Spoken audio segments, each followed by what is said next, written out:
when I was like living in my car, I wasn't sure what I was gonna do or like if I was gonna be okay because I was in my car and I was also like depressed and like suffering through like depression, anxiety, and all that. So it was just kind of hard, and I really wasn't sure where I was gonna be, what I was gonna be doing in life because I thought I was always gonna be stuck in my car.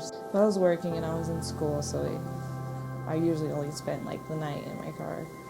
My name's Selena. I'm 19. I live here in Boulder County, but I honestly didn't sleep much anyways because it was scary because I was so young and like a female and I didn't want anything to happen, so I stayed up most of the night anyways. So what led me to homelessness was just the living situation I was in, because when I was living with my parents, my older siblings were going through like drug abuse and alcohol abuse, so it was just kind of like really like a toxic situation where I had to like deal with their anger problems when they couldn't deal with the alcohol or the drugs. And when I started going to school, there was a social worker working there, and he talked to me about where I was living, and I told him I was living in my car, and he kind of got me connected with people here, and that's just the first step. And I met everybody and was able to get into the unit that I'm in.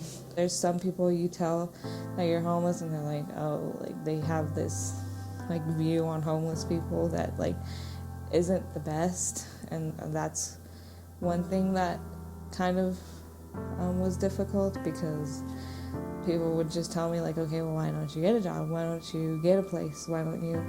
Not realizing how hard it actually was to do all that stuff. The in-betweens changed things for me because at the time,